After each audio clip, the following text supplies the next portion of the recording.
terjadi di wilayah kemaritiman, yaitu yang pertama topan dan badai tropis. Wilayah kemaritiman rentan terhadap topan dan badai tropis yang dapat menyebabkan angin kencang, hujan lebat, dan gelombang tinggi. Yang kedua, tsunami. Aktivitas gempa bumi di dasar laut dapat memicu tsunami yang merusak pesisir dan permukiman di wilayah kemaritiman. Ketiga, abrasi pantai. Erosi pantai disebabkan oleh arus laut, gelombang, dan pengaruh manusia seperti pembangunan di daerah pesisir. Yang keempat, peningkatan permukaan air laut. Perubahan iklim menyebabkan peningkatan suhu laut dan pelepasan glacier yang mengakibatkan naiknya permukaan air laut. Yang kelima, pencemaran laut. Limbah industri, minyak, dan limbah domestik dapat mencemari laut dan mengancam ekosistem serta sumber daya laut. Yang keenam, kerusakan terumbu karang. Pencemaran, perubahan suhu air, dan aktivitas manusia seperti penangkapan ikan yang tidak bertanggung jawab dapat merusak terumbu karang. Yang ketujuh, gempa bumi subduksi.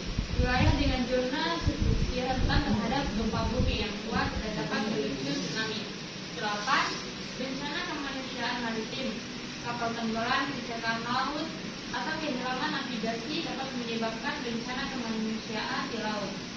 Yang kesembilan, krisis ketersediaan air bersih. Peningkatan permukaan air laut dan polusi dapat mengancam sumber air tanah yang diperlukan oleh masyarakat pesisir. Yang 10, perubahan ekosistem laut. Perubahan suhu dan kualitas air laut dapat mengganggu ekosistem laut termasuk ikan dan biota laut lainnya. Lalu ada dampak bencana di wilayah kemaritiman. Yang pertama, kerusakan infrastruktur. Badai tropis, tsunami, dan gempa bumi dapat merusak pelabuhan, dermaga, dan fasilitas pesisir lainnya. Kedua, kerugian ekonomi. Bencana maritim dapat mengganggu industri perikanan, perkapalan, dan pariwisata. Ketiga, ancaman kehidupan manusia. Bencana seperti tsunami dan badai bisa mengakibatkan hilangnya nyawa dan cedera serius. Keempat, pencemaran lingkungan. Kecelakaan kapal dapat mengakibatkan tumpahan minyak dan bahan kimia ke laut. 5, gangguan sumber daya pangan. Bencana maritim dapat merusak infrastruktur perikanan, mengurangi pasokan ikan, dan mempengaruhi mata pencarian nelayan. Keenam, gangguan pasokan energi. Bencana bisa merusak fasilitas pengeboran minyak atau instalasi energi angin laut. 7, kerusakan ekosistem laut dan pesisir. Tsunami dan abrasi pantai dapat merusak ekosistem pesisir seperti terumbu karang dan hutan mangrove. 8, kerugian pariwisata. Bencana dapat merusak pantai indah, tempat penyelaman, dan objek pariwisata laut lainnya. 9, pergeseran iklim dan bencana terkait peningkatan suhu permukaan laut dapat meningkatkan frekuensi badai dan emisi gas. 10, gangguan rantai pasokan global. Bencana maritim di pusat perdagangan laut dapat mengganggu rantai pasokan global. Selanjutnya ada strategi mitigasi bencana di wilayah kemaritiman. Yang pertama, perencanaan dan penanganan darurat. Mengembangkan rencana darurat bencana yang tersendiri untuk merespon bencana laut dengan cepat dan efisien. Kedua, infrastruktur resilient. Membangun infrastruktur yang tahan terhadap bencana, termasuk bangunan tahan gempa dan badai. Ketiga, sistem peringatan dini.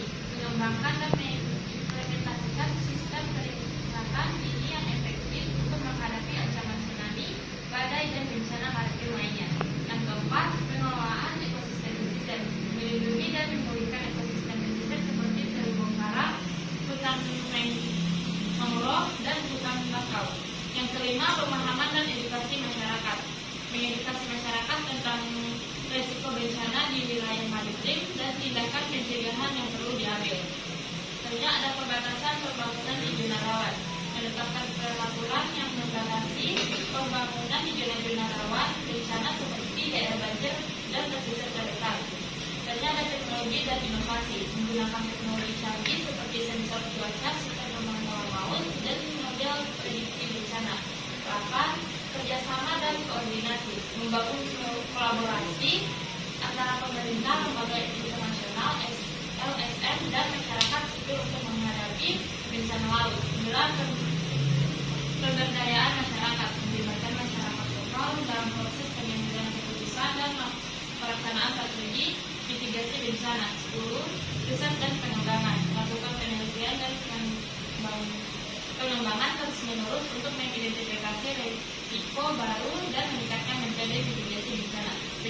saya. Lebih dan kurangnya saya mohon maaf. Wabillahi taufiq wal hidayah. Wassalamualaikum warahmatullahi wabarakatuh. Waalaikumsalam.